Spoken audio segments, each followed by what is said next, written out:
Hello, everyone, and welcome to Making Vinyl, the virtual conference. This is track number 1, and this is what goes into making the best vinyl possible. So what goes into making the best vinyl possible? We're going to talk about some of the pitfalls. We're going to talk about some of the best practices. And I'm here today with Keven Gray, the owner of Coherent Audio. Hello, Keven. Good morning. Hey, thanks for joining me. I'm Scott Hull. My pleasure. I'm Scott Hull. I'm the owner of Masterdisk in New York. And Keven and I have both been doing this thing called record cutting for a number of years, probably more years than either one of us are going to admit. But I thought it would be a great opportunity to get two people that are doing really the same thing, and talk about all the things that can go right and go wrong about making a really quality vinyl release. We all sort of know that it's pretty easy to send your digital files off to the internet and have a box of records show up. But what happens? What do you do when that's not good enough? Keven, I assume you get the calls after people have tried the cheap version, and they ask you, well, what went wrong? How do I make it better? I try to head them off at the pass by having a little discussion with them before they send me the files. But a lot of times it's already pre-mastered, and I don't have that option. Right, exactly. We'll get into a bunch of these topics in depth, I'm sure. I wanted to start out by seeing how many different things we could name, and feel free to Keven to jump right in here with me, okay, that get in the way of making a great record. So these are things that we see almost every day that really cause us to either have to repeat work or spend extra time or spend more of the client's money, or just things that actually make it impossible to make a good sounding record. What would you say are some of your things? Well, I think the number one is way too much compression. Compression works great when you're trying to make stuff loud on an iPod, but it's not great if you're iPod. I'm dating myself there. iPhone, let's say. If you're trying to make it digital, sure. Yeah, mastered for iTunes, however you want to say it. But it doesn't really work that well for a phonograph record. And I think one of the reasons that people want to buy phonograph records is that they're trying to get it in a fairly uncompressed or not as compressed sound. And so I try to tell people to back off on the compression. I've got a couple of my clients trained to actually, they like to do their pre-mastering with somebody else, which is fine with me. And but I'll tell them, try to do two versions. Do one high res and with less compression. Do it at some multiple of 44.1 if your ultimate thing is a CD, and then do the compression as the last pass for your CD. Yeah, that's really similar to the process that we use here when we know in advance that it's going to be digital and vinyl. Right. That really helps kind of save the day. And in the process, a few times clients will actually come to learn to like the less compressed version. Yeah, I've had that happen too. Yeah, several times.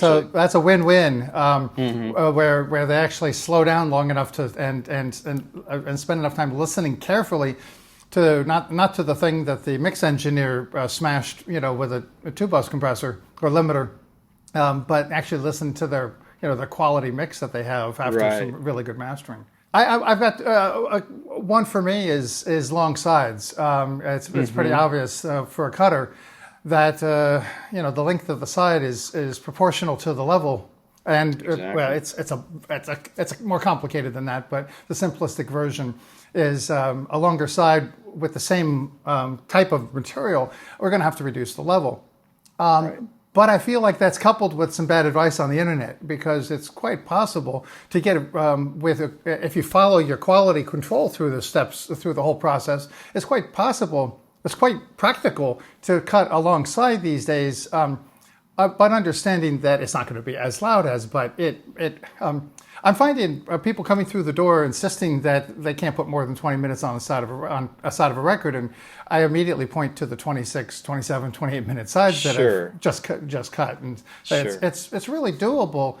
What I think is the pitfall is that somebody that's working fast and cheap, let's just we kind of call it that, will roll off the bass and we'll mono the bass and roll off the top end and then lower the level to get it to fit, and then it's going to be really boring sounding. Yes. So you have to follow your quality control. You have to really go for every half dB that you can find, and then make sure the EQ is right, and then these long sides can work. So, but if you follow along, that means it's not going to be cheap. It's not going to be fast. It's right. But hopefully it can turn out good. So that's one of my things. I want people to know that long sides are a problem, but not long sides are a problem. Yeah. Well, just as a general rule, I tell people to keep it to 24 minutes as a maximum. I mean, of course, they're going to go over that. A few people are and say, well, what are my trade-offs? And I said, just volume. It's not going to sound as loud when you play the record back. But yeah. Another barrier to making a great sounding record, in my mind, is we kind of touched on it. Clients haven't really listened carefully to their masters before they send them out for cutting. Yep. It just really kind of surprises me how the first quality control step that we find is the test pressing. Mm-hmm. We've been sent the masters for cut, and they're just not paying attention. Yes. It's to follow up on that, or give me what other things do you think get in the way of making a great record? What? Well, too much top end, extreme top and extreme bottom, I think are two of the issues. As another cutter would know, but just to tell the general public that hasn't dealt with it, vocal sibilance is a real killer, and really sizzly sounding cymbals can be a killer. I mean, I can correct it in cutting, but then it's not going to sound like the CD or the digital, and then they'll come back and say, well, why doesn't it? And so again, I've put some stuff on the net trying to explain this to people, so they know what they're up against. I mean, what I tell people is listen to some good sounding phonograph records that are in the genre of your music, and if your file has a lot more top end than is there on the record that you're comparing, then you got a problem. Yeah. If you were watching my video now, you'd see it'd be a big nod from me while you were saying that. Okay. That's really important. Records really sounded their best when the mixing and mastering was intended for vinyl, was customized for vinyl. Mm-hmm. And I get it. We're not. We're listening with 2020 ears, and we're trying to create a master that really, was best suited for ears we had in 1970s and early 80s. Exactly. It's true. Yeah. So, and I think more and more younger people are getting attuned to that because they've bought turntables and they're listening to vinyl now, and that's been a big. I've seen an improvement, I think, just in the last decade, because even the so-called newbies are at least vaguely familiar with vinyl. They've heard vinyl. They've probably even heard vinyl in their home or a good friend's system, and so they know what they're up against. Yeah, I think we can. We work well to tell our clients to think about what the consumer is going to expect when they buy a vinyl. I think they're going to expect it to sound a little warmer, a little smoother, maybe a little less compressed and a little more open, all the things you mentioned as well. And I think when they buy digital, they're going to expect it to be competitively loud and, have the first chorus be just as loud as the last chorus. Right. That's what... the vinyl process, we're speaking to the choir here. We're speaking to people of a Making Vinyl conference, so they kind of get it, the buy-in and the why everybody likes the format. But, it enters in the quality control process in several different ways. And we touched on one of them there about high-frequency content. Right. There's certainly quite a bit written about why that's a problem on the internet, and certainly you could anybody watching could contact us independently from off our websites and ask us why. Sure. We'll give you an hour's worth. 20 reasons. 20 reasons why that's not going to work. But you literally have to be standing in front of a lathe and look at and understand the physics of it to know why. Right. So. This is an area where a good client really needs to pick somebody that they can trust, and then trust them to make these judgment calls for them. Right. I find still a remarkable number of my vinyl clients don't have a decent turntable setup, Right. Or they have an entry level one or a Crosley or something like that. Or something that used to be a cool turntable, 20 years ago. I mean, there was a long period of time between when vinyl was in everybody's home and this resurgence. And exactly. Most of those turntables need to be serviced or replaced. The good news is you can replace a cartridge and replace a belt, and sometimes you get your machine pretty much back into good shape. But right. Geez, how many times do you get calls from people playing a ref or test pressing, and they're telling you that it's skipping all over the place? And I know. And we know that we don't cut something that's going to skip. Exactly. We know this. We do this every day. Yeah, they think that like you personally sabotaged their project for some reason. Yeah, I had a funny feeling when we got talking. We would be sharing a lot of the same war stories. Oh, sure. Our raw materials sometimes have been a problem. We managed to get through the devastation of Apollo's factory fire. Yeah. Mm-hmm. Honestly, that was a big one. Yeah, it was big. That looked like that was going to derail our profession for a while. But MDC has stepped it up, and it seems like you have ample discs. I do, yeah. Well, I think there was a slowdown with COVID too, and some of the cutters were not cutting during that period. I mean, I stayed cutting the whole time with the exception of maybe April and May were really, really down months for me. Yep. But I've stayed fairly busy, but a lot of people apparently aren't, because the letters that I get from the importer are saying, well, we've got a few more lacquers this month if anybody wants them, and I've been taking them. I've got a stockpile. Same here. I've not been hoarding them because I know everybody needs them, but I don't think there's that many. no, but a month's supply is nice to see. Right. I was grandfathered in with them because I had been buying their lacquers for almost 2.5 years before the Apollo fire, and I was getting basically 75 a month. I'd get 50 one month and 100 the next month, and alternated back and forth. And then all of a sudden, they didn't want to give me more than 50 a month, and I went, "Wow, that's going to really cut back on my business." And then one month they would only give me 25, and I'm like, guys, I can't make a living doing this. I know. So they upped it after that, and then I've been getting basically 75 to 100 a month. Yeah. Yeah, we're in the similar numbers. I mean, I think that's when you've got a real studio overhead and you're not just cutting out of a bedroom. I think. Well, I kind of am. I'm cutting out of my garage. But it's a nice garage. It really is. You'll have to see it. Lucky duck, because that's a move I should have made 20 years ago. I moved out of my operation out of the city into a much less expensive commercial operation. But we were fortunate during the lockdown. We have essential businesses in the building, so with extra cleaning and protocols, the building remained open, so we weren't locked out of the building, which was really fortunate. And I generally work alone, or Me too. Yeah, so the support staff worked from home, and I sequestered myself at the studio. Right. And I've just let a very few of my very, very good clients come in, and we mask up and all of that kind of stuff. So yeah.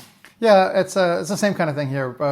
Kind of keeping, balancing risk and reward kind of thing. With there's certain clients I would never want to exclude from the room, and there's other people that it just doesn't make sense. It's not, and I don't even talking about the risk of being sick. It's the risk of the downtime, the risk of the financial loss of having to close for 14 days or 20 days or and then infecting other people that are maybe more vulnerable. Right. Well, back in April and May, there were a lot of plants closed too, even in Europe, and that was a problem. And I understand, I sent a lot of stuff to 2 plants in Germany, and I'm understanding that Germany's under quite a lockdown right now. So I'm wondering how that's going to affect things for the next few months. Yeah, that's what I hear from our contacts there as well. So that's kind of our list. I mean, I think budgets, may not affect us quite as much as other cutters, but I think the budgets and unrealistic deadlines kind of are an obstacle to making a great record. Yes, they can be. Agreed. We all like to say, if you want a good and cheap, you can't get fast, or if you want fast and cheap, it's not going to be good. Exactly. You're getting a head shake on most of these things. For sure. And I think the budgets get set sort of arbitrarily because I've done a little internet research, and they find out how much does it cost to make a record, and so they get a nice simple answer coming back from Google, and they kind of go into the process thinking that's what it's supposed to cost. And then when you or I are telling them, well, no, really, we need a separate master, and this is going to take a few extra hours. We really need to have the references cut, and if you're not going to listen to them carefully, at least we need to, or somebody needs to. Exactly. And I actually, it sounds a little bit like I'm trying to say you got to spend more money, to ante up, but quite frankly, there's too many different ways for it to go wrong, and if we don't spend the time looking, we just won't find them. Right. They might be a little bit upset with the upfront cost, but they'd be a heck of a lot more upset if they got their test pressing and there's a problem and the thing's supposed to be, shipping in 3 weeks. Yeah. Well, there's also you get your test pressing back and it doesn't sound good, and then the plant tells you, so what? See it, Yeah. take it or leave it. Right. And so all of that money that you've spent up to that point produces a result that you're not excited about selling. And so I try to make sure people, contemplate the cost of having to do it all over again, and factor that into, whether or not, paying for some insurance is not a bad idea. Exactly. Did I leave anything out? Agreed. That you find yourself button up against? Well, we talked about the top end. Bottom end can be a problem too. I mean, I don't do much rep anymore, but that was always a fight because of potential skipping problems. But even, one thing that I find, I've got subwoofers that go down below 20 hertz, and I'm finding a lot of bass below 60 cycles that, if you were listening on small monitors, you're not going to hear. Yeah. So, there's sometimes some steps that need to be taken there in mastering to make it so that it'll play on a cheaper turntable. I just got my a big surprise recently. We pulled a client pulled an old master out of the vault from the 70s, and I went to cut it, and everything seemed very normal. It was an acoustic singer-songwriter. A lot of dynamics, which I had to either decide to manage or control a little bit from analog tape. And originally I was going for a level that I thought they'd like, and I had my elliptical filter in because there were a couple vocal peaks that were, caused some too much depth, too much side information. And so the client says, you know what, we don't need it to be this loud. We think it's actually too loud. Bring it down a couple dB. That's nice. Oh, yeah, okay, great. And then I looked at it and said, well, I don't need the EE filters. So, that's, it's a win-win. Let's turn it down. Yes. Well, the top end will sound better. Well, guess what happened? Unbeknownst to me, in the middle of, in two songs, one on each side, there was a mic bump. That I never heard. Infrasonic stuff, yeah. Super subsonic. Yeah. And it was in one channel, and it was completely covered when you're listening in stereo, only audible when listening to the side. Yep. So the client didn't order refs, and so it was picked up, in the pressing plant. Fortunately, it didn't get pressed. It was just picked up on test pressings. But wow, what a surprise. I've had similar things, yeah. Yeah, so... little things that'll bite you in the ass when you're not looking for. These are the kind of things I usually tell mix engineers about when they tell me they want a pre-EQ or pre-master for vinyl. And even some non-cutting mastering engineers that don't quite have all of these parameters worked out. I mean, literally, I'm doing this every day like you are, and I get thrown off guard by something like that. If I stood there and stared at the depth meter through an entire pass, I would have caught it. But that's not how we master. We check the depth. We look at the loud spots. This wasn't even in a loud spot of the recording because it was a microphone bump. Yep. It was in between. I've had a couple of those. Yeah. So when when producers, labels, and non-cutting mastering engineers talk to us about this stuff, and we seem to be like super paranoid and and like afraid of our own shadows sometimes when it comes to this stuff. It's because we've been through trials and tribulations like this, and you're really as good as the number of failures you've lived through. Right, it's true. because each one of them. That's the stuff that gets posted on the internet. Wow. Yeah, that's a thing. It didn't used to be quite so scary when but now, yeah. If it gets out in the public's hands, it can be a mess. I want to let you talk a little bit. Tell me about how you prepare a client for cutting from tape. Like you've got either a new product or a reissue, whichever one you'd like to go down, and tell me about how you walk the client through that special. Well, I'm in a niche where 85% of what I do is reissue.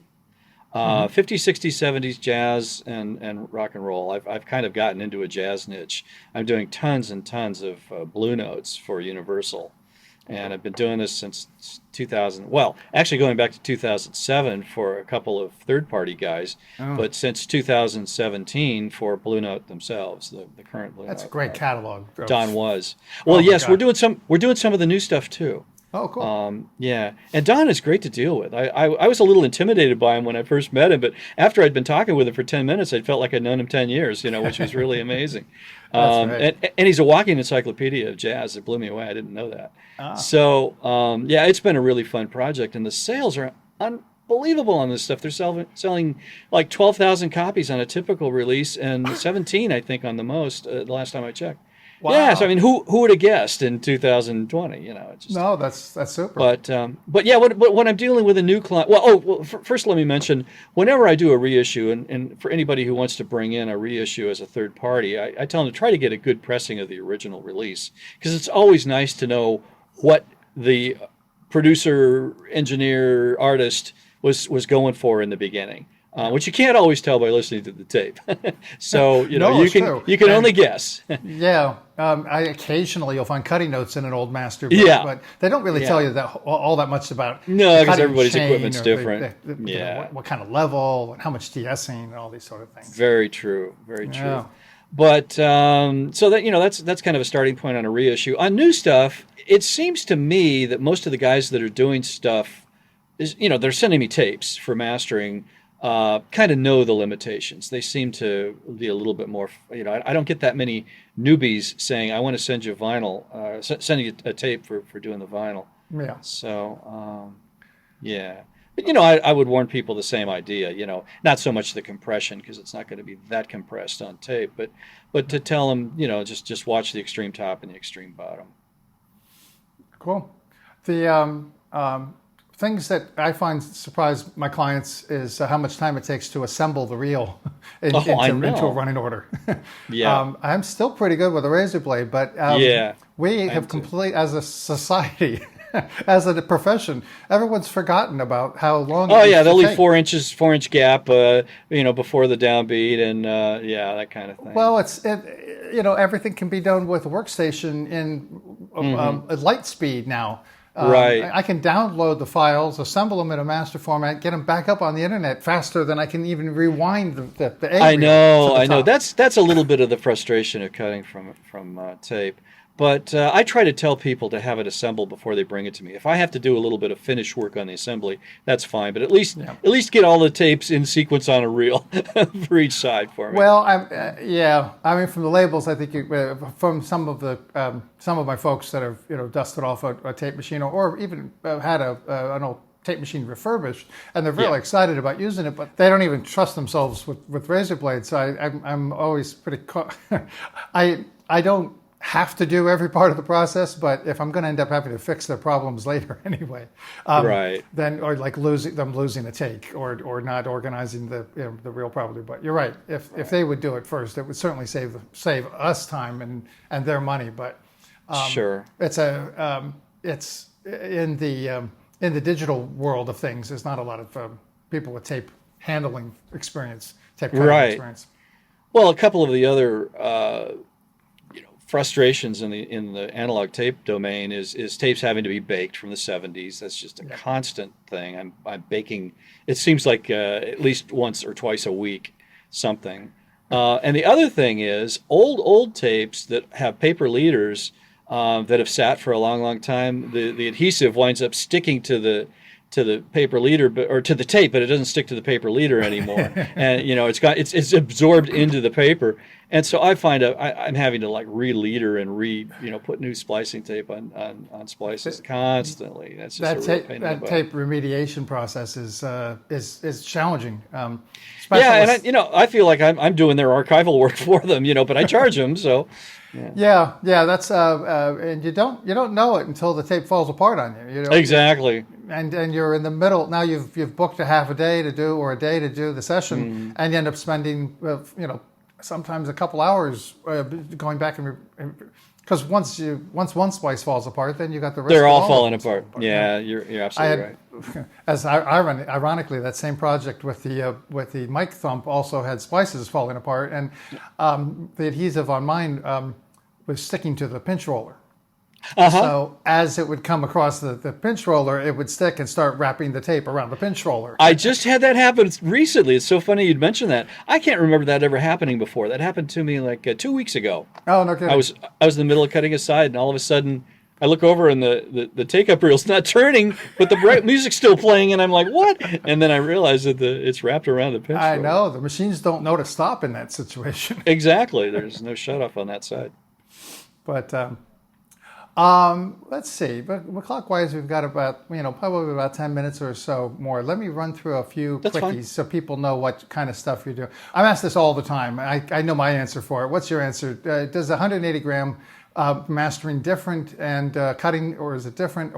And how do you approach it, if differently at all? In my world, there's no difference. And when people ask me, does 180 grams sound better? I'll say, not technically, but there are reasons why it can, and that is that they are less prone to warpage.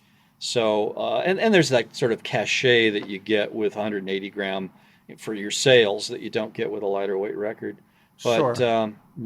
Well, I know they are a little bit harder to press, and I also know that 200 grams are really hard to press. So, I know a couple plants we work with regularly. Non-fill. Feel that the 160 is sort of a good compromise, and they get the quality they want, and they get the durability that they want, but they also don't wear the stampers out so fast. Mm-hmm. But an interesting point I usually make to people when they ask me this question is that a 180 gram project has the opportunity to sound better, because if the client knows going in that they're going to be selling a premium product.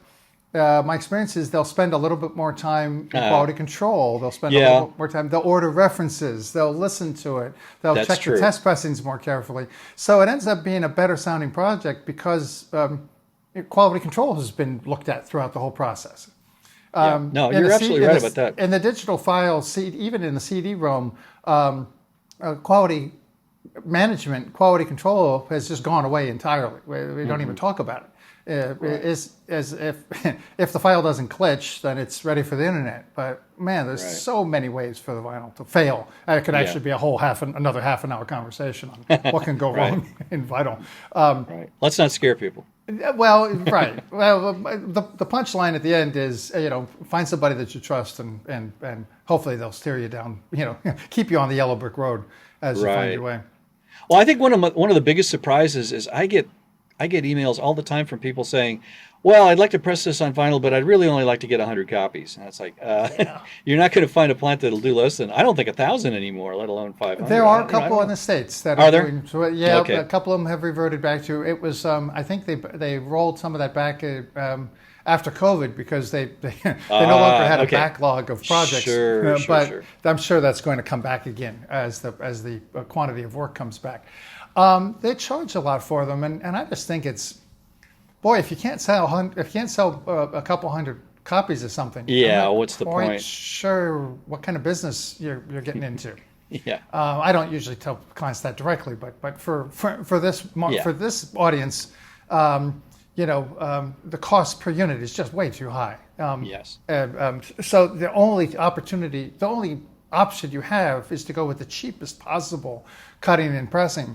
Right. And then you're going to get what you pay for. You're going to get, if you're lucky, you're going to get what you pay for. Yeah, right. But that's, there are times when a very timely record or a keepsake kind of memento kind of record needs to be made quick and fast, and that's fine. There's reasons for that. Just don't expect it to Right. win an award for sound quality. That's for, Exactly right. Let's do you I don't know the answer to this question. Do you do half-speed mastering? I don't. That's interesting. I have not either. I've dabbled with it. I have too. It's, I'm not a fan. It changes the sound, and not for the better, in my opinion. It's there are some people. There's different opinions, very different opinions across the internet. So if if you really think your title needs half-speed mastering, you would have to look beyond Keven and I. That's true. Have you? I've done a little bit of direct to disc recording. Not too much. I've done a lot. You've done I've done over 30 of them at this point. Oh, cool. You're still currently post COVID. Are you going to continue doing? Well, no. I was doing them with Chad Cassim. He has a church that he's turned into a studio in Salina, Kansas, and he was doing this blues festival every year. And so we wouldn't try to record the festival direct to disc, but we would set up sessions with 1 or 2 or 3 of the artists who were performing that weekend, and we'd do D2Ds with them. And I did that for over a decade. Wow. And that's neat stuff. That's the ultimate. That's what every cutter kind of wants. Every master engineer wishes they could be a disc cutter at some point just to learn the process, and every disc cutter wants to do direct to disc. Hey, hearing the first Sheffield direct to disc was one of the things that got me interested in disc cutting. Absolutely, so, yeah. Absolutely, and they were. I'm sure you would say the same thing. Once you actually try to do it yourself, boy, hats off to those folks. You have a lot more appreciation for it, that's for sure. Oh my God! Of all the things that can go wrong, and then even the stuff after it's cut, you can make a perfectly good plate, and it could be damaged in shipping, damaged in silvering, damaged in scary. Oh. Yeah, I got kind of cold feet after looking at all of that, so I decided to modify my expectations. so I have an adjacent recording facility here, and so we're going to record live to tape and then cut from edit and cut from tape to simulate. I'm kind of starting up the same thing to start to simulate the 70s era style, live in a room. Direct to 2-track.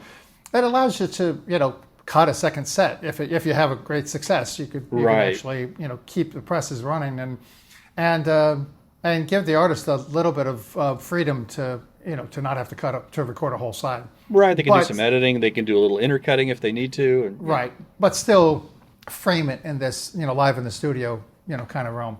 Right. A lot of my favorite records were done that way. So yep, I'm all for it. Yeah, we're on the same page. The answer to this question might simply be you don't do this, but how?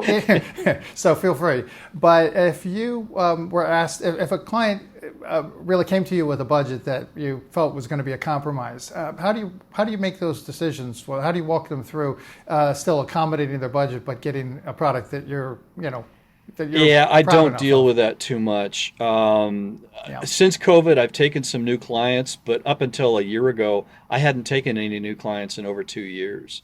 Yeah. So, and I would just, try to refer them to a couple of people that I know.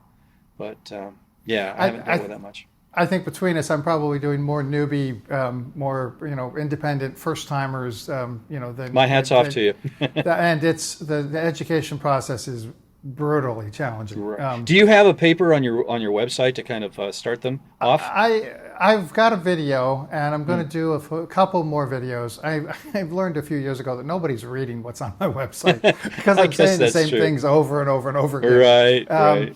But people are watching the videos. People are listening. I've got a podcast I call Making Vinyl at Masterdisk. Not to be confused with Making Vinyl, but to pay homage to Making Vinyl. Okay. That was named with Larry's approval, but it's a pretty good way of getting some information out in an informal setting, and it's actually helped because clients have come in the door with a little bit more knowledge after sitting through a couple hours of me babbling about vinyl. Okay, well, yeah, every little bit helps. It really does. We kind of made the Talk about some of if you in the last closing minutes here, if you've got a project or two or well, we already talked about Pluno, but something you're really proud of or stories, success stories, things that really turned out well. That would be great to share. Well, it's really interesting that I'm doing more and more and more stuff from tape because even 5 years ago, I think probably at least 70 to 80% of the stuff I was doing was from digital files, with the other 20 or 30 being from analog. It's kind of flipped the other way now. I'm doing way more from analog tape, and so I do a lot of work for Warner. I've been doing remasters on a lot of records, some of which I actually cut the first time around, which is that's fun. kind of fun, yeah. And the same thing for Concord. I'm doing a lot of the stuff from the Fantasy catalog, the Riverside catalog, and they took on a Hispanic label that they bought called Fania, Fania. Anyways, I've been doing a lot of stuff from that, and there's been some real gems in all of this stuff. So that's fun. Yeah, that's fun. I got to do. It seems like every time a performer passes on, I wind up getting deluged with stuff. Like after Prince's death, I think I did 7 of his albums. Most recently, I was expecting some Van Halen. Somebody else must have already remastered the catalog, maybe Bernie Grundman. But lately it's been John Prine. Lots and lots and lots of John Prine. Okay. Yeah. So, well, it's sad on one hand, but it's good for business. So a little bit of press. They say bad news is still good press. Yeah. Right. Well, I think we've kind of covered a lot of the things that can go wrong and a couple of the good processes and things. When it's done right, it just can sound wonderful. I mean, that's what I tell people who, I'll bump into a line in the grocery store wearing a shirt that has something about vinyl on it, and they'll say, well, why are people doing vinyl again? I said, because it can sound really, really good, and it can blow away people as how much better it can sound than a regular 44 1/16-bit CD. Right. I forgot to ask you, you must be doing cutting from high-res digital files as well. And I do it from CDs still, too, occasionally, very occasionally. But, I do a lot from high-res digital, and I have no problem with that. I mean, I understand the whole idea of, make it analog all the way through, and there's a real validity to that. But, if it's on high-res digital and it was properly transferred, I don't think most people would actually know the difference, to be honest. Well, when you're talking about a tape that's literally falling apart before your eyes, right? There's that too. Yeah, it probably would be a good idea to work off of the ditch. There's licensees. I work with a few licensees that specialize in exclusive analog, only original masters, 100% analog processes, and I get it. They don't even want to put their name on it. They don't even want to release it if it has to be digitized.